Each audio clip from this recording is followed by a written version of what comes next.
ನಮಸ್ತೆ ಗೆಳೆಯರೆ, universal auto ಗ್ಯಾಸಿಂದ ನಾನು ಇವತ್ತು ಮಾಹಿತಿ ಕೊಡ್ತಾ ಬಂದ್ಬಿಟ್ಟು ಬ್ರೀಜಾ ಗಾಡಿಗೆ ಟೈಪ್ 4 ಟ್ಯಾಂಕ್ ಹಾಕಿರೋದು. ಟೈಪ್ 4 ಅಂದ್ರೆ ಗೊತ್ತಲ್ಲ, ಸುಮಾರು ವಿಡಿಯೋಗಳು ನೋಡಿರ್ತೀರ. ಅಂದ್ರೆ ಟ್ಯಾಂಕ್ ಭಾರ ಇಲ್ಲದೆ ಇರುವಂತ ಟ್ಯಾಂಕ್, ಟೈಪ್ 4 ಟ್ಯಾಂಕ್ ಇದು. ಓಕೆನಾ? ಎಷ್ಟು ಭಾರ ಇದೆ ಏನು ಎಲ್ಲನೂ ಇದೇ ವಿಡಿಯೋದಲ್ಲಿ ತರಿಸ್ತೀನಿ, ನೀವು ಕಂಟಿನ್ಯೂ ನೋಡ್ತಾ ಇರಿ. ಓಕೆನಾ?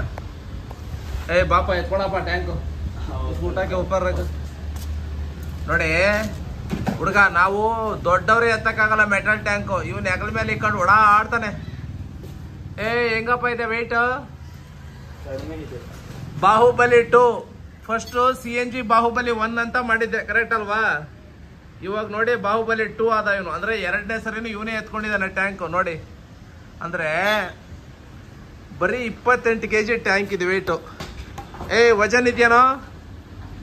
ಬರೀ 28 kg. ಅಲ್ಲ, ನಿನಗ್ ಭಾರ ಆಗ್ತಿದ್ಯಾ? ಏನಿಲ್ಲ. ಓಕೆ, 15 kg ಗ್ಯಾಸ್ ಹಿಡಿಯುತ್ತಿದ್ದು ಗೊತ್ತಾ? ಅಂದ್ರೆ 15 kg ಗ್ಯಾಸ್ ಫಿಲ್ಲಿಂಗ್ ಆಗುತ್ತಿದ್ದು ಇದ್ರ ಟ್ಯಾಂಕ್. ಇದು ತುಂಬಾ ಸಿಂಪಲ್ ಆಗಿ ತೋರಿಸ್ತೀನಿ, ನೀವು ಇಲ್ಲಿ ನೋಡ್ಬೋದು. ಈ ತರ ಒತ್ಕೊಂಡು ಹೋಗುವಷ್ಟು ತುಂಬಾ ಕಡಿಮೆ ಭಾರ ಇರುವಂತ ಟ್ಯಾಂಕ್ ಇದು ನೋಡಿ. ತುಂಬಾ ಜನರಿಗೆ ಡ್ರಾಬ್ಯಾಕ್ ಏನನ್ಸುತ್ತೆ ಅಂತಂದ್ರೆ, ಟ್ಯಾಂಕ್ ಹಾಕಿದ ತಕ್ಷಣ ತುಂಬಾ ಭಾರ ಆಗುತ್ತೆ, ಗಾಡಿಗೆ ಭಾರ ಆಗುತ್ತೆ. ಗಾಡಿನೂ ಅಷ್ಟೇ ಅಂತ ಎಳ್ಕೊಂಡು ಹೋಗ್ಬೇಕು. ಈ ಟ್ರೈಲರ್ ಗಾಡಿಗಳನ್ನ ಟ್ರ್ಯಾಕ್ಟರ್ಗಳು ಎಳಿತಾವಲ್ಲ ಹಂಗೆ, ಆಮೇಲೆ ಎತ್ತಿನ ಗಾಡಿಗಳು ಎಳಿತಾವಲ್ಲ ಆ ಥರ ಎಳ್ಕೊಂಡು ಹೋಗ್ಬೇಕಾಗುತ್ತೆ. ಯಾಕಂದ್ರೆ ಹಿಂದೆಗಡೆ ಡಿಕ್ಕಿಯಲ್ಲಿ ಅಷ್ಟು ಭಾರ ಇರುವಂತ ಟ್ಯಾಂಕ್ ಇಟ್ಟ ತಕ್ಷಣ ಆ ಗ್ರಾವಿಟಿ ಆ ಥರ ಚೇಂಜ್ ಆಗ್ಬಿಡುತ್ತದು.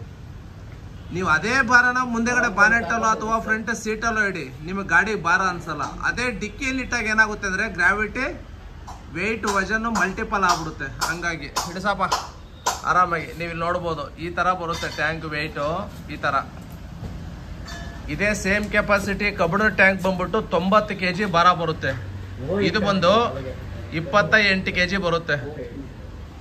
ಏನೋ ಅದು ಟ್ಯಾಂಕ್ ಎತ್ಕೊಳ್ತೀಯಾ?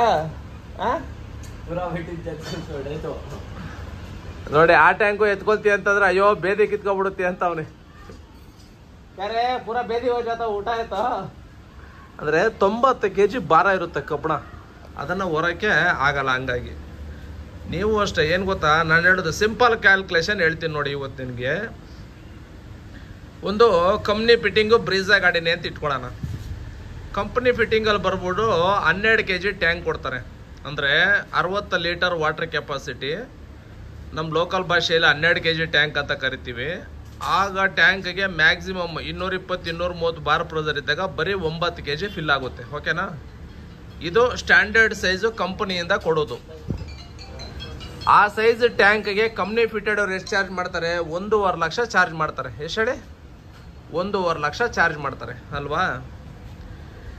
ಈಗ ಅದೇ ಗಾಡಿಗೆ ನೀವು ಪೆಟ್ರೋಲ್ ಗಾಡಿ ತಗೊಂಡು ಹೊರಗಡೆ CNG ಕಿಟ್ಟು, ಒಳ್ಳೆ ಚೆನ್ನಾಗಿರುವಂಥ ಕಿಟ್ಟು, ಪ್ಲಸ್ ಟೈಪ್ 4 ಟ್ಯಾಂಕು, ಭಾರ ಇಲ್ಲದೆ ಇರುವಂಥ ಟೈಪ್ 4 ಟ್ಯಾಂಕ್ ನೀವು ಹಾಕ್ಕೊಂಡ್ರೂ ನಿಮಗೆ 1.5 ಲಕ್ಷ ಆಗಲ್ಲ, ಇನ್ನೂ ಕಡಿಮೆ ಆಗುತ್ತೆ. ಪ್ಲಸ್ ನಿಮಗೆ ಕಂಪ್ನಿ ಬಜೆಟ್ಗಿಂತ ಕಡಿಮೆ ಬಜೆಟ್ ಆಯಿತು ಟೈಪ್ 4 ಟ್ಯಾಂಕ್ ಒಂದು. ಎರಡನೇದಾಗಿ ನೀವು ಗಾಡಿ 5 ವರ್ಷ 6 ವರ್ಷ 7 ವರ್ಷ 10 ವರ್ಷ ಏನು ಇಟ್ಕೊಳ್ತೀರಾ, ಭಾರ ಇಲ್ದಿರ ಗಾಡಿ ತುಂಬ ಚೆನ್ನಾಗಿ ಓಡುತ್ತೆ. ಅಷ್ಟೊತ್ತಿಗೆ ನೀವು ಮೈಲೇಜಲ್ಲೂ ಜಾಸ್ತಿ ತೊಗೊಂಡಿರ್ತೀರ, ಡ್ರೈವಿಂಗ್ ಫೀಲಿಂಗಲ್ಲೂ ಅಷ್ಟೇ ತುಂಬ ಒಳ್ಳೆ ಪರ್ಫಾರ್ಮೆನ್ಸ್ ಇರುತ್ತೆ. ಆರಾಮಾಗಿ ನಿಮಗೆ 100% ಸೇವ್ ಆಗುತ್ತೆ. ಹಂಗಾಗಿ ಕಂಪನಿ ಫಿಟ್ಟಿಂಗ್ ಗಾಡಿ ಅಷ್ಟೇ ಬಜೆಟ್ ಲೆಕ್ಕದಲ್ಲಿ ಟೈಪ್ 4 ಟ್ಯಾಂಕು ಹೊರಗಡೆ ನೀವು ಹಾಕಿಸ್ಕೋಬೋದು. ಟೈಪ್ 4ಅಲ್ಲೂ ನಾನಾ ಥರ ಇದೆ. ನಾವು ಗ್ಯಾರಂಟೆಡ್ ಇರುವಂಥ ಟ್ಯಾಂಕೇ ಯೂಸ್ ಮಾಡೋದು. ನಾವು ತುಂಬ ಗಾಡಿಗಳಿಗೆ ಹಾಕಿದ್ದೀವಿ, ನಮ್ಮದೇ ಚಾನಲಲ್ಲಿ ನೋಡ್ಬೋದು. ಎಷ್ಟು ವೀಡಿಯೋಗಳಿದೆ ಅಂತ ನಿಮಗೆ ಗೊತ್ತಾಗ್ಬಿಡುತ್ತೆ. ಏನೇಳೆ ಅಷ್ಟು ಟ್ಯಾಂಕ್ಗಳು ನಾವು ಆಲ್ರೆಡಿ ಟೈಪ್ 4 ಯೂಸ್ ಮಾಡಿಬಿಟ್ಟಿದ್ದೀವಿ. ಆಮೇಲೆ ನೀವು ಯಾವಾಗಲೇ ಕಾಲ್ ಮಾಡಿದ್ರು ನಮ್ಮ ಹತ್ರ ಸ್ಟಾಕ್ ಇರ್ತವೆ ಟ್ಯಾಂಕ್ಗಳು. ಹಂಗಾಗಿ ನಿಮ್ಮದು ಗಾಡಿ ಎಲ್ಲೇ ಫಿಟ್ಟಿಂಗ್ ಆಗಿರಲಿ ಅಥವಾ ಫಿಟ್ಟಿಂಗ್ ಆಗದೆ ಇರಲಿ, ಪೆಟ್ರೋಲ್ ಗಾಡಿಗಳಿದ್ರೆ ನೀವು ಅಷ್ಟೇ CNGಗೆ ಹಾಕಿಸ್ಕೊಳ್ಳಿ, ಟೈಪ್ 4 ಜೊತೆ ಹಾಕಿಸ್ಕೊಳ್ಳಿ, ಒಳ್ಳೆ ಪರ್ಫಾರ್ಮೆನ್ಸ್ ಇರುತ್ತೆ ನಿಮಗೆ ಅಂತ ಹೇಳ್ತಾ ಈ ವಿಡಿಯೋದಲ್ಲಿ ತಿಳಿಸ್ತಾ ಇದ್ದೀನಿ. ನಿಮ್ದು ಯಾವುದೇ ಪೆಟ್ರೋಲ್ ವೆಹಿಕಲ್ CNG ಹಾಕಿಸ್ಕೊಂಡ್ರು 50% ಅಂದರೆ ಅರ್ಧಕ್ಕಿಂತ ಜಾಸ್ತಿ ನಿಮ್ಮ ಫ್ಯೂಲ್ ಕಾಸ್ಟು ಸೇವ್ ಆಗುತ್ತೆ ನಿಮಗೆ. ಹೌದು, ಹಂಗಾಗಿ ಆದಷ್ಟು ಪ್ರೀಮಿಯಂ ಗಾಡಿಗಳವರು ಈ ಟ್ಯಾಂಕ್ನ ಟ್ರೈ ಮಾಡ್ತಾ ಇದ್ದಾರೆ. ಆಮೇಲೆ ಎಲ್ಲೋ ಬೋರ್ಡ್ ಡಿಸೈರ್ ಗಾಡಿಗಳು ಕೂಡ ನಾವು ಹಾಕಿದ್ದೀವಿ. ಕಮರ್ಷಿಯಲ್ ವೆಹಿಕಲ್ಲು ಎಲ್ಲೋ ಬೋರ್ಡ್ ಡಿಸೈರ್ ಕೂಡ ಹಾಕಿದ್ದೀವಿ. ಮೊನ್ನೆ ರೀಸೆಂಟಾಗಿ ಒಂದು ಸಿಯಾಸ್ ಗಾಡಿಗೆ ಹಾಕಿದ್ದೀನಿ ಎಲ್ಲೋ ಬೋರ್ಡ್. ಅದು ಏನಕ್ಕೆ ಒತ್ತು ಹೇಳ್ತಾ ಇದ್ದೀನಿ ಅಂತಂದರೆ, ಎಲ್ಲೋ ಬೋರ್ಡ್ ಅವ್ರಿಗಿದು ತುಂಬ ಯೂಸ್ ಆಗುತ್ತೆ. ಯಾಕೆ ಗೊತ್ತಾ, ಪ್ರತಿ ತಿಂಗಳು ಕಡಿಮೆ ಅಂದರೂ 5,000 ಜಾಸ್ತಿ ಅಂದರೆ 8-10 ಸಾವಿರ ಕಿಲೋಮೀಟ್ರ್ ಓಡಿಸ್ಬಿಡ್ತಾರೆ ಗಾಡಿ. ಇಷ್ಟು ಕಮರ್ಷಿಯಲ್ ಆಗಿ ಯೂಸ್ ಮಾಡುವಂಥ ಗಾಡಿಗಳಿಗೆ ನೀವು ಟೈಪ್ 4 ಟ್ಯಾಂಕ್ ಹಾಕೊಂಡ್ರೆ ಫೈಬರ್ದು ನಿಮಗೆ ಭಾರನೂ ಕಡಿಮೆ ಇರುತ್ತೆ, ಡ್ರೈವಿಂಗ್ ಓಡಿಸೋಕ್ಕೂ ಚೆನ್ನಾಗಿರುತ್ತೆ. ಆಮೇಲೆ ಕಸ್ಟಮರ್ ಕೂತಾಗಲೂ ನಿಮ್ಗೇನು ಭಾರ ಅನಿಸೋದಿಲ್ಲ, ಆರಾಮಾಗಿ ಹೋಗುತ್ತೆ. ಇದಿಷ್ಟು ಡೀಟೇಲ್ಸು ಟೈಪ್ 4 ಟ್ಯಾಂಕ್ ಬಗ್ಗೆ. ಇನ್ನೂ ಹೆಚ್ಚಿನ ಮಾಹಿತಿ ಬೇಕಂದರೆ ನಾನು ಈ ಬೋರ್ಡಲ್ಲಿ ತೋರಿಸ್ತಿರುವಂಥ ನಂಬರ್ಗೆ ಕಾಲ್ ಮಾಡ್ಕೊಳ್ಳಿ. ಕಾಲ್ ಬಿಸಿ ಇದ್ದರೆ ವಾಟ್ಸಪ್ ಮಾಡಿ ಅಂತ ಹೇಳ್ತಾ ಈ ವಿಡಿಯೋದಲ್ಲಿ ತಿಳಿಸ್ತಾ ಇದ್ದೀನಿ. ನಮ್ಮದು ಸದ್ಯಕ್ಕೆ ಮಹದೇವಪುರ ಮತ್ತು ನಾಗರಬಾವಿ, ಆಮೇಲೆ ಏರ್ಪೋರ್ಟ್ ಹಿಂದೆಗಡೆ ಎಲೆಕ್ಟ್ರಾನಿಕ್ ಸಿಟಿ ಹೆಬ್ಬಾಳ, ಇಷ್ಟು ಕಡೆ ಅತಿ ಶೀಘ್ರದಲ್ಲೇ ಗ್ಯಾರೇಜ್ ಬರುತ್ತೆ. ನೀವು ಎಲ್ಲಿ ಬೇಕಾದ್ರೆ ಫಿಟ್ ಮಾಡಿಸಿ ಎಲ್ಲಿ ಬೇಕಾದ್ರೂ ಸರ್ವಿಸ್ ತೊಗೋಬೋದು ಅಂತ ಹೇಳ್ತಾ ಈ ವಿಡಿಯೋದಲ್ಲಿ ತಿಳಿಸ್ತಾ ಇದ್ದೀನಿ. ನೀವು ಯಾವುದೇ ಸೋಷಿಯಲ್ ಮೀಡಿಯಾ ಪ್ಲಾಟ್ಫಾರ್ಮಲ್ಲಿ ನೋಡ್ತಾರೆ, ದಯವಿಟ್ಟು ರಿಕ್ವೆಸ್ಟ್ ಮಾಡೋದೇನೆಂದರೆ ವಿಡಿಯೋನ ಲೈಕ್ ಮಾಡಿ, ಶೇರ್ ಮಾಡಿ, ಸಬ್ಸ್ಕ್ರೈಬ್ ಮಾಡ್ಕೊಳ್ಳಿ, ಫಾಲೋ ಮಾಡ್ಕೊಳ್ಳಿ. ಏನಕ್ಕೆ ಅಂದರೆ ನಿಮ್ಮಿಂದ ನಿಮ್ಮ ಪರಿಚಯ ಇರುವಂಥ ಫ್ರೆಂಡ್ಸ್ಗೆ 10 ಜನಕ್ಕೆ ವಿಷಯ ಗೊತ್ತಾಗುತ್ತೆ. ನಾಳೆ ಗೊತ್ತಾಗೋ ವಿಷಯ ಇವತ್ತೇ ಗೊತ್ತಾದರೆ ಅವರು ಪ್ಲ್ಯಾನ್ ಮಾಡ್ಕೊಳ್ತಾರೆ, CNG ಹಾಕಿಸ್ಕೊಳ್ತಾರೆ, ಅವ್ರದ್ದು ಕೂಡ ಫ್ಯೂಲ್ ಕಾಸ್ಟ್ನ ಸೇವ್ ಮಾಡಿ ಅವ್ರ ಲೈಫ್ ಸ್ಟೈಲ್ನು ಚೆನ್ನಾಗಿ ಲೀಡ್ ಮಾಡ್ತಾರೆ ಅಂತ ಹೇಳ್ತಾ ಇದರಲ್ಲಿ ಸುಮ್ಮನೆ ನಿಮ್ಮೊಂದು ನೆನಪು ಮಾಡ್ತಾ ಇದ್ದೀನಿ ನಾನು. ಹಂಗೆ ದಯವಿಟ್ಟು ವಿಡಿಯೋನ ಲೈಕ್ ಮಾಡಿ, ಶೇರ್ ಮಾಡಿ, ಸಬ್ಸ್ಕ್ರೈಬ್ ಮಾಡಿ, ಫಾಲೋ ಮಾಡಿ ಅಂತ ಹೇಳ್ತಾ ಈ ವಿಡಿಯೋ ಮುಗಿಸ್ತೇನೆ. ಆದಷ್ಟು ನೀವು ಟೈಪ್ 4ಗೆ ಟ್ರೈ ಮಾಡಿ ಅಂತ ಹೇಳ್ತಾ ಈ ವಿಡಿಯೋ ಮುಗಿಸ್ತೇನೆ. ಮತ್ತೊಂದು ವಿಡಿಯೋದಲ್ಲಿ ಸಿಗೋಣ. ಎನಿ ಪೆಟ್ರೋಲ್ ವೆಹಿಕಲ್ಗೆ ನೀವು CNGಗೆ ಹೋಗ್ಬೋದು, ನೀವು ಕೂಡ ಫ್ಯೂಲ್ ಕಾಸ್ಟ್ ಸೇವ್ ಮಾಡ್ಬೋದು ಅಂತ ಹೇಳ್ತಾ ಈ ವಿಡಿಯೋನ ಮುಗಿಸ್ತೇನೆ. ಈ ಗಾಡಿಗೆ ಫಿಟ್ ಆಗ್ತಾ ಇರೋದು ಬಂದ್ಬಿಟ್ಟು ನಾಗರಬಾವಿ ಬ್ರಾಂಚಲ್ಲಿ ಇದು ಫಿಟ್ ಆಗ್ತಾ ಇರೋದು. ಈ ಟ್ಯಾಂಕು ಟೈಪ್ 4 ಟ್ಯಾಂಕ್ ಬಂದ್ಬಿಟ್ಟು ಇವತ್ತು ಬ್ರೀಜಾ ಗಾಡಿಗೆ ಏನು ಈಗ ಆಲ್ರೆಡಿ ಫಿಟ್ಟಿಂಗ್ ಆಗಿರೋ ಗಾಡಿ, ಇದು ಫಿಟ್ಟಿಂಗ್ ಆಗಿರೋ ಗಾಡಿ. ಇದ್ರಲ್ಲಿ ನಾವು ಚಿಕ್ಕ ಟ್ಯಾಂಕೇ ಹಾಕಿದ್ವಿ ಮೆಟಲ್ದು, ಬಟ್ ಆದರೂ ಕಸ್ಟಮರ್ ಸ್ಯಾಟಿಸ್ಫೈ ಆಗದೆ ಏನು ಮಾಡಿದ್ರು, ನಾವು ಫೈಬರ್ ಟ್ಯಾಂಕ್ ಹೋಗ್ತೀನಿ ಸರ್ ಅಂತ ಹೇಳ್ಬಿಟ್ಟು ಬಂದು ಫೈಬರ್ ಟ್ಯಾಂಕನ್ನು ಅಪ್ಗ್ರೇಡ್ ಮಾಡಿಸ್ತಾ ಇರೋದು. ಏನು ಹೇಳಿ, ಮೆಟಲ್ ಟ್ಯಾಂಕಿಂದ ಫೈಬರ್ ಟ್ಯಾಂಕ್ಗೆ ಅಪ್ಗ್ರೇಡ್ ಆಗ್ತಿರುವಂಥ ಗಾಡಿ ಇದು. ನೀವು CNG ಹಾಕಿಸ್ಕೊಳ್ಳಿ, ನಿಮ್ಮದು ಫ್ಯೂಲ್ ಕಾಸ್ಟ್ ಸೇವ್ ಮಾಡಿ ಅಂತ ವಿಡಿಯೋ ಮುಗಿಸ್ತೀನಿ. ಮತ್ತೊಂದು ವಿಡಿಯೋದಲ್ಲಿ ಸಿಗೋಣ. ಓಕೆ, ಥ್ಯಾಂಕ್ ಯು, ಬಾಯ್. ನಮಸ್ತೆ ಗೆಳೆಯರೆ, ಆವಾಗಲೇ ನನ್ನ ವಿಡಿಯೋದಲ್ಲಿ ಬ್ರೀಜಾ ಗಾಡಿಗೆ ಟೈಪ್ 4 ಟ್ಯಾಂಕ್ದು ನಿಮಗೆ ತೋರಿಸ್ತಾ ಇದ್ನಲ್ಲ, ಹಂಗೆ ಗ್ಯಾಸ್ ಫಿಲ್ಲಿಂಗು ಕೂಡ ಬಂದಿದ್ದೀನಿ. ನೀವು ಇಲ್ಲಿ ನೋಡ್ಬೋದು 10 kg ಕ್ರಾಸ್ ಆಗ್ತಾ ಇದೆ, ಇನ್ನೂ ಓಡ್ತಾ ಇದೆ. ನನ್ನ ಪ್ರಕಾರ ಇವಾಗ 200 ಅಂದರೆ 190 ಬಾರ್ ಪ್ರೆಸರ್ ಇದೆ. ಮೇ ಬಿ ಒಂದು 12ಕ್ಕೆ ನಿಂತ್ಕೋಬೋದು ಅಂತ ನನ್ನ ಕ್ಯಾಲ್ಕುಲೇಷನ್ನು. 220, 230 ಪ್ರೆಸರ್ ಇದ್ದರೆ 15 kg ಗ್ಯಾಸ್ ಹೋಗುತ್ತೆ ಈ ಗಾಡೀಲಿ. ನೀವು ಇಲ್ಲಿ ನೋಡ್ಬೋದು. ನೋಡಿ ಬ್ರೀಜಾ ಗಾಡಿ, ಆವಾಗಲೇ ನಾವಲ್ಲಿ ಫಿಟ್ಟಿಂಗ್ ಮಾಡ್ತಾ ಇದ್ರಲ್ಲ ಇದೇ ಗಾಡಿ. ನೋಡಿ ಲಾಸರ್ ಕೂಡ ಇಲ್ಲಿ ಬಂದಿದೆ. ನಿಮಗೆ ಫಿಲ್ಲಿಂಗ್ ಕೂಡ ನಿಮಗೆ ತೋರಿಸ್ತೀನಿ ನೋಡಿ. ಸೆಕೆಂಡ್ ಪುಷಪ್ ಆಗಿರೋದು, ಬಟ್ 210 ತೋರಿಸ್ತಾ ಇದೆ, 210 ಇಲ್ಲ ಇದು. ಯಾವಾಗಲೇ ಆಗಲಿ ಪ್ರಿಸರ್ ಜಾಸ್ತಿ ತೋರಿಸಿದಾಗ ನೀವು 5% ಕಡಿಮೆನೇ ಲೆಕ್ಕ ಹಾಕೊಳ್ಳಿ. ಇಲ್ಲೇ ಅಂತಲ್ಲ, ಪ್ರತಿಯೊಂದು ಜಾಗದಲ್ಲೂ ಅಷ್ಟೇ. ಯಾಕಂದರೆ ಪ್ರತಿ ಟೈಮು ಫಿಲ್ಲಿಂಗ್ಗೆ ಮುಳ್ಳು ಹೊಡೆದು ವೀಕಾಗಿ ಮುಂದಕ್ಕೆ ಬಂದಿರ್ತಾ ಇದು. ಹಂಗಾಗಿ 5% ಡಿಸ್ಕೌಂಟ್ ನೀವು ತೊಗೊಳ್ಳೇಬೇಕು ಲೆಕ್ಕ. ನೋಡಿ ಅಟ್ಲೀಸ್ಟ್ ಒಂದು 190 ಇಟ್ಕೊಳ್ಳಿ ಇವಾಗ ಪ್ರೆಸರ್, ಓಕೆನಾ? 190 ಪ್ರೆಸರಲ್ಲಿ ಈ ಗಾಡಿ ನೋಡಿ. ನನ್ನ ಪ್ರಕಾರ ಒಂದು ನೋಡಿ 12:15, 13 ಕ್ರಾಸ್ ಆಗ್ತಾ ಇದೆ ನೋಡ್ಬೋದು. ನಿಂತೋಯ್ತು 12:15ಗೆ. ನಾನು ಆವಾಗಲೇ ಹೇಳಿದೆ 12ರವರೆಗೂ ಹೋಗ್ಬೋದು ಅಂತ. 12:15ಗೆ ಹೋಗಿದೆ. ಬೈ ಚಾನ್ಸ್ ಪ್ರೆಸರ್ ಯಾರು ಇನ್ನೂ ಜಾಸ್ತಿ ಇದ್ದಿದ್ರೆ 15 kgವರೆಗೂ ಗ್ಯಾಸ್ ಹೋಗ್ತಾ ಇತ್ತು. ಅಮೌಂಟ್ ಕೂಡ ನೀವು ನೋಡ್ಬೋದು, 1133 ಮಾಡ್ಕೊಡೋದಿಲ್ಲ. ಹಂಗೆ ನೋಡ್ಬೋದು ಇಲ್ಲಿ ಇದೇ ಗಾಡಿ ನೋಡಿ. ಹಿಂಗೆ ನಾನು ಆವಾಗಲೇ ಹಾಕಿ ತೋರಿಸಿದ್ನಲ್ಲ ನಿಮಗೆ ಬ್ರೀಜಾ ಗಾಡಿ ಅಂತ. ನೋಡಿ ಇದೇ ಬ್ರೀಜಾ ಗಾಡಿ, ಓಕೆನಾ? ಹಿಂಗೆ ಆಮೇಲೆ ನೀವು ನೋಡ್ಬೋದು, ಇಷ್ಟು ದೊಡ್ಡ ಟ್ಯಾಂಕ್ ಹಾಕೋದ್ಮೇಲೂ ನೋಡಿ ಗಾಡಿ ಕುಂತ ಇಲ್ಲ. ನಿಮಗೆ ತೋರಿಸ್ತಾ ಇದ್ದೀನಿ ನೋಡಿ, ಬರೀ ಒಂದು ಕೈಯಲ್ಲಿ ಪುಷ್ ಮಾಡಿ ತೋರಿಸ್ತಾ ಇದ್ದೀನಿ, ಗಾಡಿ ಕುಂತ ಇಲ್ಲ. ಆಮೇಲೆ ಕಸ್ಟಮರ್ ಕೈಲಿ ಕೂಡ 2 ಮಾತು ಮಾತಾಡಿಸ್ತೀನಿ, ನೀವು ಹಂಗೆ ನೋಡ್ಬೋದು. ಸರ್ ಈಗ ನೋಡಿ ಏನಕ್ಕೆ ಮಾತಾಡಿಸ್ತೀನಿ ಅಂದರೆ, ಕಸ್ಟಮರು ಮೆಟಲ್ ಟ್ಯಾಂಕ್ ಜೊತೆನೂ ಫೀಲ್ ಮಾಡಿದ್ದಾರೆ, ಆಮೇಲೆ ಟೈಪ್ 4 ಟ್ಯಾಂಕ್ ಜೊತೆನೂ ಫೀಲ್ ಮಾಡಿದ್ದಾರೆ. ಟೈಪ್ 4 ಟ್ಯಾಂಕ್ ಜೊತೆನೂ ಫೀಲ್ ಮಾಡಿದ್ದಾರೆ, ನೀವು ನೋಡ್ಬೋದು.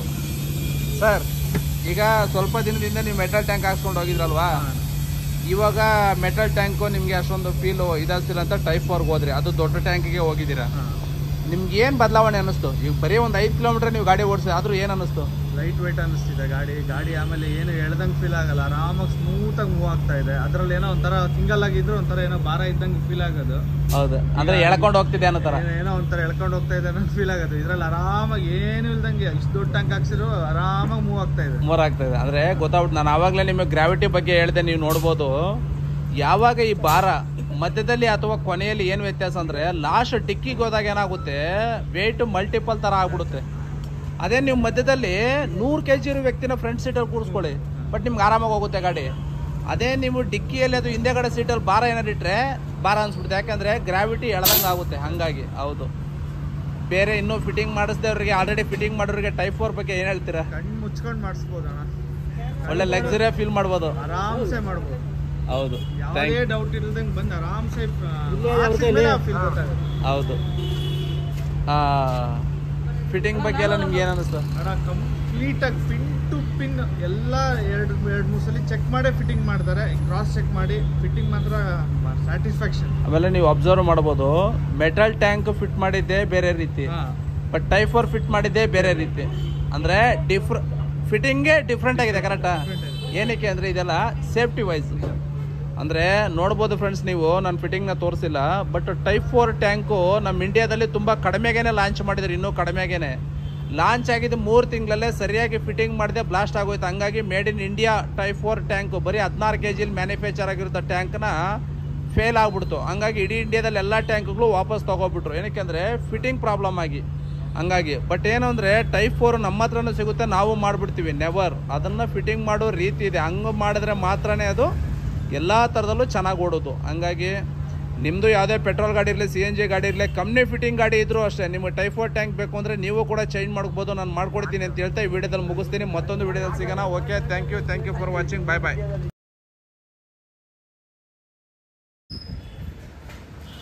ನಮಸ್ತೆ ಗೆಳೆಯರೆ, ಯೂನಿವರ್ಸಲ್ ಆಟೋ ಗ್ಯಾಸಿಂದ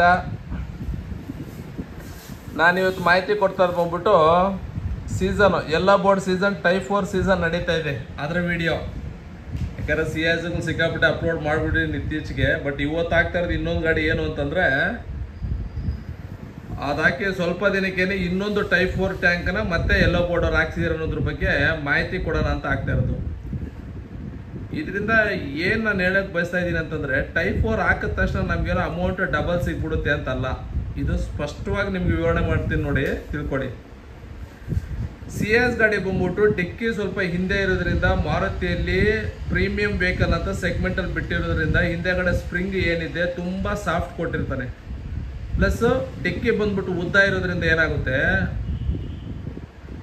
ನಾವು ಯಾವಾಗ ಈ ಕಬ್ಬಿಣ ಟ್ಯಾಂಕ್ ಇಡ್ತೀವಲ್ಲ ಹಿಂದೆಗಡೆ ಡಿಕ್ಕಿಯಲ್ಲಿ, ಅದು ಹೆಂಗಾಗ್ಬಿಡುತ್ತೆ ಅಂದರೆ, ಈ ಎತ್ತಿನ ಗಾಡಿಗೆ ಹಿಂದೆಗಡೆ ಭಾರ ಆದರೆ ಲೇವಡಿ ಆಗಲ್ವಾ, ಆ ಥರ ಹಿಂಗೆ ಎತ್ಕೊಬಿಡ್ತದೆ ನೋಡಿ, ಹಿಂಗೆ ಎತ್ಕೊಬಿಡ್ತದೆ. ಮುಂದೆಗಡೆ ಬಾನೆಟ್ ಹಿಂಗಿರ್ತದೆ, ಡಿಕ್ಕಿ ಕೂತ್ಕೊಬಿಟ್ಟಿರ್ತದೆ. ಏನಕ್ಕೆ ಅಂದರೆ ಇದನ್ನು ಪ್ರೀಮಿಯಂ ಸೆಗ್ಮೆಂಟಲ್ಲಿ ಅವ್ರು ಮಾಡೋದ್ರಿಂದ ಸ್ಪ್ರಿಂಗನ್ನ ತುಂಬ ಸ್ಮೂತಾಗಿ ಕೊಟ್ಟಿರ್ತಾರೆ ಅವರು. ಅಂಥ ಜಾಗದಲ್ಲಿ ಹೋಗ್ಬಿಟ್ಟು ನಾವು 60-65ರಿಂದ 70 kg ಒಳಗಡೆ ಇರುವಂಥ ಕಬ್ಬಿಣ ಟ್ಯಾಂಕ್ ಹಾಕಿದಾಗ ಏನಾಗುತ್ತೆ, ಫುಲ್ ಕುತ್ಕೊಬಿಡೋ ಥರ ಫೀಲ್ ಆಗುತ್ತೆ. ಹಂಗಾಗಿ ಬಟ್ ಏನು ಅಂದರೆ, ಸುಮಾರು ವೈಟ್ ಬೋರ್ಡು ಮತ್ತು ಪ್ರೀಮಿಯಂ ವೆಹಿಕಲ್ ಟೈಪ್ 4ಗೆ ಹೋಗಿದ್ದಾರೆ. ಬಜಾಜ್ ಕಾರ್ಡೋ, ಕ್ರೆಡಿಟ್ ಕಾರ್ಡೋ ಮತ್ತೊಂದು ರೆಡಿ ಮಾಡಿಕೊಂಡು ಹಾಕಿಸ್ಕೊಳ್ತಾರೆ, EMI ಮಾಡಿಕೊಂಡು ತೀರಿಸ್ಕೊಳ್ತಾರೆ. ಬಟ್ ಇದರಿಂದ ಏನಾಗುತ್ತೆ ಅಂದರೆ, ನೀವು ಒಂದು 5-6 ವರ್ಷ ಗಾಡಿ ಯೂಸ್ ಮಾಡ್ತೀರಾ ಅಂತ ಇಟ್ಕೊಳ್ಳಿ, ನಿಮಗೆ ಶಾಕ್ ಅಬ್ಸರ್ವರ್ ಇರ್ಬೋದು, ಆಮೇಲೆ ಹಿಂದೆಗಡೆ ಟೈರ್ ಆಗ್ಬೋದು, ಆಮೇಲೆ ಡ್ರೈವಿಂಗ್ ಫೀಲ್ ಕೂಡ ಅಷ್ಟೇ ಚೇಂಜ್ ಆಗ್ಬಿಡುತ್ತೆ ನಿಮಗೆ. ಯಾಕೆಂದರೆ ಒಂದು ಎಕ್ಸಾಂಪಲ್ ನೋಡಿ, ನೆನ್ನೆ ನಮ್ಮ ಫ್ರೆಂಡ್ ಒಬ್ರಿಗೆ ವಿವರಣೆ ಮಾಡ್ತಾ ಇದ್ದೆ. ಹಿಂದೆಗಡೆ ಕುಂತಿದ್ದಾಗ ಗಾಡಿ ಒಂಥರ ಕಷ್ಟ ಥರ ಎಳ್ಕೊಂಡು ಹೋಗೋ ಥರ ಹೋಗ್ತಾ ಇತ್ತು. ಸ್ವಲ್ಪ ಹಿಂದೆಗಡೆ ಹೈಟ್ ಆಗ್ತಿದ್ದಂಗೆ ಆರಾಮಾಗಿ ಉರುಳಕ್ಕೆ ಸ್ಟಾರ್ಟ್ ಆಯಿತು. ಏನಕ್ಕೆ ಅಂದರೆ, ಈಗ ಎಕ್ಸಾಂಪಲ್ ನಾವೇ ನಡ್ಕೊಂಡು ಹೋಗ್ತಿರ್ಬೇಕಾದ್ರೆ ನೋಡಿ, ಅಪ್ಪು ಬಂದರೆ ಯಾವ ಥರ ನಮಗೆ ನಡೆಯೋಕ್ಕೆ ಕಷ್ಟ ಆಗುತ್ತೆ, ಲೆವೆಲ್ ಬಂದರೆ ಯಾವ ಥರ ಈಸಿಯಾಗಿ ನಡೀತೀವಿ, ಆ ಥರ ವೆಹಿಕಲ್ಲು ಅಷ್ಟೇ. ಹಿಂದೆಗಡೆ ಡಿಕ್ಕಿ ಯಾವತ್ತೂ ಕುಂತಿರೋ ಥರ ಇರಬಾರ್ದು, ಎದ್ದಿರೋ ಥರ ಇರಬೇಕು. ಈ ಕುದುರೆ ಎಬ್ಬಿಸ್ಕೊಂಡಿರ್ತಲ್ಲ ಹಿಂದೆಗಡೆ ಕುಂಡಿ, ಆ ಥರ ಇರ್ಬೇಕು ಗಾಡಿ. ಆವಾಗ ಆರಾಮಾಗಿ ಹೋಗ್ತದೆ, ಪಿಕಪ್ಪು ಇರ್ತದೆ, ಪ್ಲಸ್ ಗಾಡಿ ಮೈಲೇಜು ಬರ್ತದೆ, ಡ್ರೈವಿಂಗ್ ಓಡಿಸೋಕ್ಕೂ ಚೆನ್ನಾಗಿರುತ್ತೆ. ಎರಡನೇದಾಗ ಬಂದ್ಬಿಟ್ಟು ಹಿಂದೆಗಡೆ ಕುಂತಿರೋ ಗಾಡಿಗಳಲ್ಲಿ ಗಾಡಿ ಓಡಿಸ್ತಿರ್ಬೇಕಾರೆ ಹಮ್ಮಿಂಗ್ ಸೌಂಡ್ ಅಂತ ಕರಿತೀವಿ. ಈ ಡ್ರೈವರ್ ಹಲವುಗಳಿಗೆಲ್ಲ ಗೊತ್ತಿರುತ್ತೆ. ಹಮ್ಮಿಂಗ್ ಸೌಂಡ್ ಏನು ಅಂತಂದರೆ, ಗೇರ್ ಬಾಕ್ಸ್ ಒಳಗಡೆಯಿಂದ ಬರೋದು ಅಂತ, ಈ ಥರ ಹಮ್ಮಿಂಗ್ ಸೌಂಡ್ ಸ್ಟಾರ್ಟ್ ಆಗುತ್ತೆ ಗಾಡಿ ಎಳ್ಕೊಂಡು ಹೋಗ್ತಾ ಇದ್ರೆ. ಇದನ್ನೆಲ್ಲ ನೀವು ಅಬ್ಸರ್ವ್ ಮಾಡ್ಬೋದು. CNG ಹಾಕಿದ್ಮೇಲೆ ಗಾಡಿ gear box sound, engine sound ಎಲ್ಲ ಚೇಂಜ್ ಆಯಿತು ಅಂತಲ್ಲ, ಇದೇ ರೀಸನ್ಗೇನೆ ಆಗೋದು. ಹಂಗಾಗಿ ಎಲ್ಲರೂ ಟೈಪ್ 4 ಹಾಕಿ ಅಂತ ನಾವೇನು ಹೇಳಕ್ಕೆ ಹೋಗಲ್ಲ. ಈ ಥರ ಪ್ರೀಮಿಯಂ ಸೆಗ್ಮೆಂಟ್ ಅವರು, ಆಮೇಲೆ ಡಿಸೈರ್ ಅವರು ಕೂಡ ಹಾಕ್ಸಿದ್ದಾರೆ ಟೈಪ್ 4. ಏನಕ್ಕೆ ನಾನು ಇದನ್ನು ಬಿಡಿಸಿ ಹೇಳ್ತಾ ಇದ್ದೀನಿ ಅಂದರೆ, ಕಂಪನಿ ಡಿಸೈರ್ ಆಗಲಿ, ಸಿಯಾಜ್ ಆಗಲಿ, ಸಿಯಾಜಲ್ಲಿ CNG ಬರಲ್ಲ, Ertiga, Dzire Ertiga company fitting ಗಾಡಿ ತೊಗೊಂಡ್ರೆ 1,30,000ರಿಂದ 1,50,000 ಚಾರ್ಜ್ ಆಗುತ್ತೆ ಕಂಪನಿಲಿ. ಕರೆಕ್ಟ್ ಅಲ್ವಾ? ಅದು ಕಬ್ಬಿಣದ ಟ್ಯಾಂಕ್ ಜೊತೆ, ಚಿಕ್ಕ ಟ್ಯಾಂಕ್ ಜೊತೆ. ಬಟ್ ನಮ್ಮಲ್ಲಿ ನೀವು ಬಂದು ಟೈಪ್ 4 ಟ್ಯಾಂಕ್ ಜೊತೆ ವಿತ್ RTO ಎಲ್ಲ ಸೇರಿದ್ರೂ ನಿಮಗೆ 1,25,000 ಆಗುತ್ತೆ. ನಿಮಗೆ ತಿಳ್ಕೊಳ್ಳಿ. ಯಾವ ವಿಡಿಯೋದಲ್ಲೂ ನಾನು ಪ್ರೈಸ್ನ ರಿವ್ಯೂ ಮಾಡಿಲ್ಲ, ಬಟ್ ಈ ವಿಡಿಯೋದಲ್ಲಿ ನಾನು ವಿತ್ ಟೈಪ್ 4 ಟ್ಯಾಂಕ್ ಜೊತೆ ಪ್ರೈಸ್ ರಿವೀಲ್ ಮಾಡ್ತಾ ಇದ್ದೀನಿ. ಇದು ಗಾಡಿಗೆ ಹಾಕಿರೋದು ವಿತ್ RTO ಎಂಟ್ರಿ ಸೇರಿ ಹಾಕಿರೋದು. ಇದು ಎಂಟ್ರಿ ಕೂಡ ನಾನೇ ಮಾಡಿಸ್ಕೊಡ್ತೀನಿ ಗಾಡಿಗೆ. ಹಾಗಾಗಿ ಆದಷ್ಟು ಟೈಪ್ 4 ಟ್ರೈ ಮಾಡಿ ಅಂತ ಈ ವಿಡಿಯೋದಲ್ಲಿ ಹೇಳ್ತಾ ಇದ್ದೀನಿ. ಟೈಪ್ 4 ಹಾಕ್ಕೋಬೋದು, ಸೇಫ್ಟಿ ಇದೆ, ಮತ್ತೊಂದು ಅಷ್ಟೊಂದು ಬಂಡವಾಳ ಹಾಕಿದ್ರು ವರ್ತ್ ಇದೆ ಅನ್ನೋದಕ್ಕೆ ಇನ್ನೊಂದು ಗಾಡಿ ಅಂದರೆ ಈ ಧೈರ್ಯ ಕೊಡೋಕ್ಕೆ. ಆ್ಯಕ್ಚುಲಿ ಇವ್ರಿಗೂ ಇದು ಐಡಿಯಾ ಇರಲಿಲ್ಲ, ಟೈಪ್ 4 ಟ್ಯಾಂಕ್ ಬರುತ್ತೆ ಹಿಂಗೆಲ್ಲ ಅಂತ. ನಾನು ಮೊನ್ನೆ ರೀಸೆಂಟಾಗಿ ಹಾಕಿರೋ ವೀಡಿಯೋ ಶೇರ್ ಮಾಡಿದಾಗ ಕರೆಕ್ಟಲ್ಲಿ ಅಂತ ಎಲ್ಲ ಥರ ವೀಡಿಯೋಗಳು ನೋಡಿ ಆಮೇಲೆ ಗೊತ್ತಾಗಿ ಆಮೇಲೆ ಅವ್ರ ಫ್ರೆಂಡ್ ಒಬ್ಬರು ಎರ್ಟಿಗೆ 2 ವರ್ಷದಿಂದ CNG ಯೂಸ್ ಮಾಡ್ತಾ ಇದ್ದಾರೆ. ಅದನ್ನೆಲ್ಲ ನೋಡಿದ್ಮೇಲೆ ಸರಿ ಟೈಪ್ 4ಗೆ ಹೋಗೋಣ ಅಂತೇಳಿ ಅವರು ಹೋಗಿದ್ದಾರೆ. ಹಂಗಾಗಿ ನಾನು ನಿಮಗೆ ತೋರಿಸ್ತೀನಿ ಹಿಂದೆಗಡೆ ಫಿಟ್ಟಿಂಗ್ ಯಾವ ಥರ ಇದೆ, ಮುಂದೆಗಡೆ ಫಿಟ್ಟಿಂಗ್ ಯಾವ ಥರ ಬರುತ್ತೆ ಏನು ಅಂತ ಇದೇ ವಿಡಿಯೋದಲ್ಲಿ ತೋರಿಸ್ತೀನಿ. ಆ್ಯಸ್ ಇಟ್ ಈಸ್ ಫಿಟ್ಟಿಂಗ್ ಎಲ್ಲ ಸೇಮ್ ಅದೇ ಥರ ಇರುತ್ತೆ, ಏನು ಚೇಂಜಸ್ ಇಲ್ಲ. ಬಟ್ ಹಿಂದೆಗಡೆ ನಿಮಗೆ ಬಾಕ್ಸ್ ಥರ ಎಲ್ಲ ಬರುತ್ತೆ, ನಿಮಗೇನು ಕಾಣೋದೇ ಇಲ್ಲ ಸಿಲಿಂಡರ್, ಆ ಥರ ಕೂಡ ಮಾಡ್ಕೊಡ್ತೀವಿ ನಿಮಗೆ ಸಿಯಾಸ್ ಗಾಡೀಲಿ. ಸರಿನಾ? ಇದೇ ವಿಡಿಯೋ ಕಂಟಿನ್ಯೂ ನೋಡ್ತಾ ಇರಿ, ಎಲ್ಲ ಡೀಟೇಲ್ಸು ಸಿಗುತ್ತೆ ನಿಮಗೆ. ಫಿಟ್ಟಿಂಗ್ ಎಲ್ಲ ಬಂದ್ಬಿಟ್ಟು ಆ್ಯಸ್ ಇಟ್ ಈಸ್ ಸೇಮ್ ಇದೇ ಥರ ಬರುತ್ತೆ, ಜಾಸ್ತಿ ಆಡನೆಲ್ಲ ಮಾಡೋದಿಲ್ಲ. ಹೊಸ್ದಾಗಿ ಫಿಟ್ಟಿಂಗ್ ಮಾಡಿಸ್ಬೇಕು CNG ನಾಲೆಡ್ಜ್ ಇಲ್ಲಿಯವ್ರಿಗೆ ನಾನೊಂದು ಮಾತು ಹೇಳ್ತೀನಿ. ಏನು ಅಂದರೆ ಕಂಪ್ನಿಯಿಂದ ಬಂದಿರುವಂಥದ್ದು ಯಾವುದೇ ಮ್ಯಾನುಫ್ಯಾಕ್ಚರಿಂದ ಬಂದಿರುವಂಥದ್ದು ಏನು ಐಟಮ್ ಕೂಡ ನಾವು ತೆಗಿಯಲ್ಲ. ಓಕೆ, ಆಮೇಲೆ ವೈರ್ ಕೂಡ ಯಾವುದೂ ಕಟ್ ಆಫ್ ಆಗಲ್ಲ. ಸಾಕೆಟ್ದಲ್ಲ ಇಲ್ಲ, ಸಾಕೆಟ್ಟೇ ಹಾಕ್ಕೊಡ್ತೀವಿ, ಯಾವುದೂ ವೈರ್ ಕೂಡ ಕಟ್ ಆಗಲ್ಲ ಇದು. ಆಮೇಲೆ ಬರೀ ಆಡ್ ಆನ್ ಮಾಡ್ತೀವಿ ಹೊರತು ಚೇಂಜಸ್ ಯಾವುದೂ ಮಾಡಲ್ಲ. ಆ ಥರ ನೋಡಿ, ವೆರಿ ಸಿಂಪಲ್ಲಾಗಿ ಒಂದು 3 ರಿಂದ 4 ಐಟಮ್ ಅಷ್ಟೇ ಆ್ಯಡ್ ಮಾಡೋದು. ನೋಡಿ, ಒಂದು ರೆಡ್ಯೂಸರು, ಒಂದು ECM, ಇದು CNG ECM, ಇದು ಪೆಟ್ರೋಲ್ ECM. ಇದು ಕಂಪ್ನಿಯಿಂದ ಬಂದಿರೋದು, ಇದು ನಾವು ಹಾಕಿರೋದು. ಓಕೆನಾ?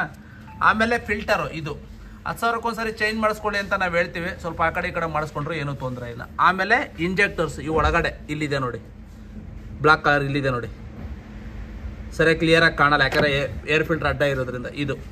ಇದಿಷ್ಟೇ ನಾವು ಆ್ಯಡ್ ಮಾಡೋದು, ಬೇರೆ ಇನ್ನೇನು ಆ್ಯಡ್ ಮಾಡಲ್ಲ. ಇಲ್ಲಿ ತುಂಬ ಕ್ಲಿಯರ್ ಆಗಿರುತ್ತೆ. ಇಂಜನ್ ರೂಮ್ ನೀವು ನೋಡ್ಬೋದು. ನಾನು ಆವಾಗಲೇ ಸ್ಟಾರ್ಟಿಂಗಲ್ಲಿ ನಿಮಗೆ ಹೇಳಿದೆ, ಮಾರುತಿಯಲ್ಲಿ ಪ್ರೀಮಿಯಂ ಸೆಗ್ಮೆಂಟಲ್ಲಿ ಗಾಡಿ ಕೊಟ್ಟಿದ್ದಾರೆ ಅಂತ ಹೇಳ್ಬಿಟ್ಟು. ಗ್ಯಾಸ್ ಫಿಲ್ಲಿಂಗಲ್ಲಿ ಕೂಡ ಅದೇ ಪ್ರೀಮಿಯಂ ಸಿಗಬೇಕು ಕಸ್ಟಮರ್ಗೆ ಅಂತೇಳಿ ಫಿಲ್ಲಿಂಗ್ ಕೂಡ ಬ್ಯಾಕ್ ಸೈಡೆಲ್ಲ ಕೊಟ್ಟಿದ್ದೀನಿ. ಮುಂದೆಗಡೆ ಬಾನೆಟ್ ಏನು ಓಪನ್ ಮಾಡುವಂಥ ಅವಶ್ಯಕತೆ ಅವ್ರಿಗಿಲ್ಲ. ಓಕೆನಾ? ಹಂಗಾಗಿ ನೋಡಿ, ತುಂಬ ಕ್ಲಿಯರ್ ಆಗಿರುತ್ತೆ ಜಾಗ. ಪ್ರತಿಯೊಂದು ಗಾಡಿಗೂ ಇದೇ ಥರನೇ ಫಿಟ್ಟಿಂಗ್ ಬರುತ್ತೆ. ಮತ್ತೆ ಪದೇ ಹೇಳುವಂಥ ಅವಶ್ಯಕತೆ ಏನಿಲ್ಲ. ಅಂದರೆ ಎಲ್ಲ ವೀಡಿಯೋಗಳು ನೋಡೋರಿಗೆ ನಿಮ್ಮ ಒಂಥರ ಬೋರ್ ಅನಿಸುತ್ತೆ, ಎಲ್ಲದರಲ್ಲೂ ಇದೇ ತೋರಿಸ್ತಿರಂತ, ಬೇರೆ ತೋರ್ಸೋಕ್ಕೆ ಇನ್ನೇನು ಇಲ್ಲ. ಡಿಫ್ರೆಂಟ್ ಏನು ಅಂದರೆ ಟೈಪ್ 4 ಟ್ಯಾಂಕ್ ಇದೆ, ಅದನ್ನು ನಾನು ಹೇಳಿದ್ದೀನಿ, ಇಷ್ಟೇ ಹೇಳ್ಬೋದು ಆ ಥರ. ಹಂಗಾಗಿ ನೀವು ಅಷ್ಟೇ CNG ಹಾಕಿಸ್ಕೊಳ್ಳಿ, ನಿಮ್ಮದು ಕೂಡ ಫ್ಯೂಲ್ ಕಾಸ್ಟ್ 50 ರಿಂದ 60% ಉಳಿಸಿ ಅಂತ ಹೇಳ್ತಾ ವೀಡಿಯೋದಲ್ಲಿ ತಿಳಿಸ್ತಾ ಇದ್ದೀನಿ. ನಿಮ್ಮದು ಎರ್ಟಿಗಾ, ಸಿಯಾಜು, ಯಾವುದೇ ಗಾಡಿ ಸ್ಮಾರ್ಟ್ ಹೈಬ್ರಿಡ್ ಗಾಡಿ ಇದ್ದರೆ ನನಗೆ ಕಾಂಟ್ಯಾಕ್ಟ್ ಮಾಡಿ. RTO ಎಂಟ್ರಿ ಆಗುವಂಥ ಕಿಟ್ಟೆ ಫಿಟ್ ಮಾಡಿಬಿಟ್ಟು ಎಂಟ್ರಿ ಕೂಡ ಮಾಡಿಸ್ಕೊಡ್ತೀನಿ ಅಂತ ಹೇಳ್ತಾ ಇದೇ ವಿಡಿಯೋದಲ್ಲಿ ಕೂಡ ತಿಳಿಸ್ತಾ ಇದ್ದೀನಿ ನಿಮಗೆ. ಸರಿನಾ? ಈ ಥರ ಬರುತ್ತೆ. ಇದು ಬಂದ್ಬಿಟ್ಟು ಆಲ್ರೆಡಿ 1.5 ವರ್ಷ ಆಗಿದೆ ಗಾಡಿ, 50,000 ಕಿಲೋಮೀಟ್ರ್ ಓಡಿದೆ. ಈ ಕಸ್ಟಮರ್ ಕೂಡ ಅಷ್ಟೇ CNGನೇ ಬೇಡ, ನಾನು ಪೆಟ್ರೋಲಲ್ಲೇ ಓಡಿಸ್ಕೊಳ್ತೀನಿ ಅಂತಿದ್ದವರು ನೆನ್ನೆ ತಾನೇ ಶೋರೂಮ್ ಕೂಡ ಹೋಗಿದ್ರಂತೆ. ಈ ಗಾಡಿನ ಎಕ್ಸ್ಚೇಂಜ್ ಆಗ್ಬಿಟ್ಟು ಎರ್ಟಿಗಾ CNGನೇ ತಗೊಬಂದ್ಬಿಡೋಣ ಅಂತ. ಆಮೇಲೆ ಹೆಂಗೋ ಒಳ್ಳೆ ಮನ್ಸು ಮಾಡಿ ಆ ಕೆಲಸ ಮಾಡಿಲ್ಲ. ಇವತ್ತು ಬಂದು ಟೈಪ್ 4 ಜೊತೆ ಹಾಕ್ಕೊಂಡಿದ್ದಾರೆ. ಕಸ್ಟಮರ್ ಕೂಡ ಖುಷಿ ಇದ್ದಾರೆ. ಹಂಗಾಗಿ ನೋಡಿ, ಟ್ಯಾಂಕು ಈ ಥರ ಬರುತ್ತೆ ನೋಡಿ. ಇದು ಟೈಪ್ 4 ನೋಡ್ಬೋದು ನೀವು ಇಲ್ಲಿ ಫೀಲು ನೋಡಿ. ಟೈಪ್ 4 ನೋಡಿದ್ರಾ ಸೌಂಡು? ಈ ಥರ ನೋಡಿ, ಏನು ಭಾರನೇ ಇಲ್ಲ. ಇದೇ ಟ್ಯಾಂಕ್ ಕಬ್ಬಿಣದ ಹಾಕಿದ್ರೆ 65 ರಿಂದ 70 kg ಬರುತ್ತೆ. ಟೈಪ್ 4 ಆಗಿರೋದ್ರಿಂದ ಬರೀ 23 kg ವೆಯ್ಟು. ಈ ಥರ ಇರುತ್ತೆ ನಿಮಗೆ. ನೀವು ಅಷ್ಟೇ CNG ಹಾಕಿಸ್ಕೊಳ್ಳಿ, ಆದಷ್ಟು ಯೂನಿವರ್ಸಲ್ ಆಟೋ ಗ್ಯಾಸಲ್ಲಿ ಹಾಕ್ಸ್ಕೊಳ್ಳಿ ಅಂತ ಹೇಳ್ತಾ ಒಂದು ರಿಕ್ವೆಸ್ಟ್ ಮಾಡ್ತಾ ಇದ್ದೀನಿ. ಒಳ್ಳೆ ಫಿಟ್ಟಿಂಗ್ ಕೊಡ್ತೀವಿ ನಿಮಗೆ. ಹಂಗಾಗಿ ಈ ಥರ ಫಿಟ್ಟಿಂಗ್ ಬರುತ್ತೆ ಟೈಪ್ 4. ಸದ್ಯಕ್ಕೆ ನಮ್ಮದು ಮಹದೇವಪುರ ಮತ್ತು ನಾಗರಬಾವಿ ಇಲ್ಲಿದೆ. ನೆಕ್ಸ್ಟ್ ಏರ್ಪೋರ್ಟ್ ಹಿಂದೆಗಡೆ ಹೆಬ್ಬಾಳೆ ಎಲೆಕ್ಟ್ರಾನಿಕ್ ಸಿಟಿ, ಇವೆಲ್ಲ ಕಡೆ ಬ್ರಾಂಚ್ಗಳು ಬರ್ತವೆ. ನೀವು ಎಲ್ಲಿ ಬೇಕಾದ್ರೆ ಫಿಟ್ ಮಾಡಿಸಿ, ನಮ್ಮಲ್ಲಿ ಎಲ್ಲಿ ಬೇಕಾದ್ರೂ ಸರ್ವಿಸ್ ತೊಗೋಬೋದು ಅಂತ ಹೇಳ್ತಾ ಈ ವಿಡಿಯೋದಲ್ಲಿ ತಿಳಿಸ್ತಾ ಇದ್ದೀನಿ. ನೀವು ಅಷ್ಟೇ CNG ಹಾಕಿಸ್ಕೊಳ್ಳಿ, ನಿಮ್ಮದು ಕೂಡ ಫ್ಯೂಲ್ ಕಾಸ್ಟ್ ಸೇವ್ ಮಾಡಿ, ಆದಷ್ಟು ಟೈಪ್ 4 ಹಾಕಿಸ್ಕೊಳ್ಳಿ ಅಂತ ಹೇಳ್ತಾ ಈ ವಿಡಿಯೋದಲ್ಲಿ ನಿಮಗೆ ತಿಳಿಸ್ತಾ ಇದ್ದೀನಿ. ಕಸ್ಟಮರ್ ಹತ್ರ ಕೂಡ 4 ಮಾತು ಮಾತಾಡಿಸ್ತೀನಿ, ನೀವಿಲ್ಲಿ ನೋಡ್ಬೋದು. ನೋಡಿ, ಇವರೇ ಅಣ್ಣ ಬಣ್ಣ. ಬಾರಣ, ಏನು ಮಾತಾಡೋಣ, ಏನಿಲ್ಲ ಅಣ್ಣ, ಲೆಕ್ಕ ತೋರ್ಸೋಣ ಸಾಕಿಲಿ ಅಣ್ಣ. ಈಗ 1 ವರ್ಷಕ್ಕೆ ಎಷ್ಟು ಹಣ ಹಾಕಿದೆ ಪೆಟ್ರೋಲು? 1 ವರ್ಷಕ್ಕೆ 3,44,000 ರೂಪಾಯಿ ಪೆಟ್ರೋಲ್ ಹಾಕಿದ್ದೀನಿ. ಎಲ್ಲ ಬರ್ದಿಕ್ಕಿದೆ ತಾನೆ ಅಣ್ಣ? 2 ವರ್ಷದಿಂದ ಇವ್ರು ಏನ್ ಹೇಳಿದ್ರಣ್ಣ ನಿಮ್ಗೆ? ಹಾಕಿಸ್ಕೊಂಡ್ರ ಅವಾಗ ನೀವೇನಂದ್ರೆ ಬೇಡ ಸಾಕು ಪೆಟ್ರೋಲಲ್ಲೇ ಓಡಿಸ್ತೀನಿ. ಯಾಕೆಂದ್ರೆ ಹಾಕಿಸ್ಕೊಳ್ಳಿ ಅಂತ ಹೇಳ್ತಿದ್ದವ್ರು ಒಬ್ರು, ಅಯ್ಯೋ ಹಾಕಿಸ್ಕೊಂಡ್ರೆ ಹಂಗಾಗುತ್ತೆ ಹಿಂಗಾಗುತ್ತೆ ಅಂತ ಹೇಳ್ತಿದ್ದವ್ರು ಒಂದು 10 ಜನ. ಹಂಗಾಗಿ ಈಗ ನಾನು ಅದಕ್ಕೆ ಬೇಜಾರಾಗ್ಬಿಟ್ಟು ನಾನು ಇವತ್ತು ಎಕ್ಸ್ಚೇಂಜ್ ಹೋಗಿದ್ದನು ರಿಟರ್ನ್ ಬಂದಿದ್ದೀನಿ. ಏರ್ಪೋರ್ಟ್ ಇಂದ ಖಾಲಿ ಬಂದು CNG ಹಾಕಿಸ್ಕೊಂಡಿದ್ದೀನಿ. ಅದು ಟೈಪ್ 4 ಅಮೌಂಟ್ ಬಗ್ಗೆ ಎಷ್ಟಾದ್ರೂ ಹಾಕಿ ಇವತ್ತೆಲ್ಲ ನಾಳೆ ದುಡಿಬಹುದು. ಈಗ ಸಿಂಪಲ್ ಆಗಿ ಒಂದು ರೌಂಡ್ ಹೋಗಿ ಬಂದ್ವಿ 4 ಜನ ಕೂತ್ಕೊಂಡು. ಯಾವ ತರ ಇತ್ತು? ಫೀಲ್ ಸೂಪರ್ ಆಗಿದೆ, ಚೆನ್ನಾಗಿದೆ. ಎಲ್ಲರೂ ಬಂದು ಹಾಕಿಸ್ಕೊಳ್ಳಿ.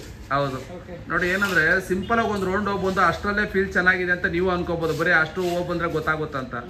ಮುಂದಿನ ತಿಂಗಳಲ್ಲಿ ಕೂಡ ಅವ್ರು ಗಾಡಿ ಓಡಿಸ್ತಾರೆ, ಅವಾಗ ಕೂಡ ಬಂದು ಇಲ್ಲಿ ಫೀಡ್ಬ್ಯಾಕ್ ವಿಡಿಯೋ ಕೂಡ ಹೇಳ್ತಾರೆ. ಇಲ್ಲ ಅಂತಂದ್ರೆ ಈ ವಿಡಿಯೋ ಅಪ್ಲೋಡ್ ಆಗಿರುತ್ತಲ್ಲ, ಅವ್ರಿಗೆ ಏನೇ ಸಮಸ್ಯೆ ಇದ್ರು ಕೆಳಗಡೆ ಬಂದು ಅವ್ರು ಬರೀತಾರೆ, ನೋಡಿ ಹಿಂಗೆ ಸಮಸ್ಯೆ ಇದೆ ನನಗೆ ಅಂತ ಹೇಳ್ಬಿಟ್ಟು. ಆ ಥರ ಇರುತ್ತೆ. ಹಂಗಾಗಿ ನಾನು ತುಂಬ ವೆರಿ ಕ್ಲಿಯರ್ ಕಟ್ಟು ಏನು ಹೇಳ್ತೀನಿ ಅದನ್ನೇ ಮಾಡ್ತೀನಿ. ಆಗುತ್ತೆ ಅಂದ್ರೆ ಆಗುತ್ತೆ, ಆಗಲ್ಲ ಅಂದ್ರೆ ಆಗಲ್ಲ. ಈ ಥರ ಮಾಹಿತಿ ಇರುತ್ತೆ. ಹಂಗಾಗಿ ಕಸ್ಟಮರ್ ಕೂಡ ನಾಚಿಕೆ ಸ್ವಭಾವ, ಮಾಮೂಲಿ ನಮ್ಮ ಟ್ಯಾಕ್ಸಿಯವ್ರು ಗೊತ್ತಲ್ಲ ಸ್ವಲ್ಪ ಎದುರ್ಕೊಳ್ತಾರೆ ವೀಡಿಯೋಗಳು, ಅಂದರೆ ನಾಚಿಕೆ ಸ್ವಭಾವ, ಮಾತುಗಳು ಬರಲ್ಲ. ಹಂಗಾಗಿ ಅವರಷ್ಟು ಡೀಟೇಲ್ಸ್ ಹೇಳಿದ್ದಾರೆ. ನಿಮಗೂ ಏನೇ ಮಾಹಿತಿ ಬೇಕು ಅಂತಂದರೆ ನಾನು ಇಲ್ಲಿ ತೋರಿಸ್ತಿರುವಂಥ ನಂಬರ್ಗೆ ಕಾಲ್ ಮಾಡಿ, ನಾನು ಬ್ಯುಸಿ ಇದ್ದರೆ ವಾಟ್ಸಪ್ ಮಾಡಿ ಮತ್ತೆ ರಿಪ್ಲೈ ಮಾಡ್ತೀನಿ ಅಂತ ಹೇಳ್ತಾ ಈ ವಿಡಿಯೋದಲ್ಲಿ ತಿಳಿಸ್ತಾ ಇದ್ದೀನಿ. ನೀವು ಫಿಟ್ಟಿಂಗ್ ಮಾಡಿಸ್ಕೊಳ್ಳಿ, ನಿಮ್ಮದು ಕೂಡ ಪೆಟ್ರೋಲ್ ಕಾಸ್ಟ್ ಅರ್ಧಕ್ಕಿಂತ ಜಾಸ್ತಿ ಉಳಿಸಿ ಅಂತ ಹೇಳ್ತಾ ಈ ವಿಡಿಯೋ ತಿಳಿಸ್ತಾ ಇದ್ದೀನಿ. ನೀವು ಇಲ್ಲಿ ನೋಡ್ಬೋದು ನಾಗರಬಾವಿ ಮತ್ತು ಮಹದೇವಪುರದಲ್ಲಿ ಆಲ್ರೆಡಿ ಸರ್ವಿಸ್ ಇದೆ. ನೆಕ್ಸ್ಟ್ ಏರ್ಪೋರ್ಟ್ ಹಿಂದೆಗಡೆ ಹೆಬ್ಬಾಳ ಎಲೆಕ್ಟ್ರಾನಿಕ್ ಸಿಟಿ ಅತಿ ಶೀಘ್ರದಲ್ಲಿ ಮಾಡ್ತಾ ಇದ್ದೀನಿ, ಅಲ್ಲೂ ಕೂಡ ಸರ್ವಿಸ್ ತಗೋಬೋದು ಅಂತ ಹೇಳ್ತಾ ಈ ವಿಡಿಯೋ ಮುಗಿಸ್ತೀನಿ. ವಿಡಿಯೋನ ದಯವಿಟ್ಟು ಲೈಕ್ ಮಾಡಿ, ಶೇರ್ ಮಾಡಿ, ಸಬ್ಸ್ಕ್ರೈಬ್ ಮಾಡಿ, ಫಾಲೋ ಮಾಡಿ ಅಂತ ಹೇಳ್ತಾ ವಿಡಿಯೋದಲ್ಲಿ ರಿಕ್ವೆಸ್ಟ್ ಮಾಡ್ತಾನೆ. ಏನಕ್ಕೆ ಅಂದರೆ ಈಗ ನೋಡಿ, ಇವರು 1.5 ವರ್ಷ ಆಯಿತು, ಆಲ್ರೆಡಿ 3,40,000 ಪೆಟ್ರೋಲ್ ಹಾಕಿದ್ದಾರೆ. ಅದೇ ಇವ್ರಿಗೆ ಆವತ್ತೇ ಮಾಹಿತಿ ಗೊತ್ತಿದ್ದಿದ್ರೆ ಅವತ್ತೇ ಹಾಕಿಸ್ಕೊಳ್ತಾ ಇದ್ರು. 3,40,000 ರೂಪಾಯಲ್ಲಿ ಅರ್ಧ ಅಂದ್ರೂ 1,70,000 ಉಳಿತಾ ಇತ್ತಲ್ವ.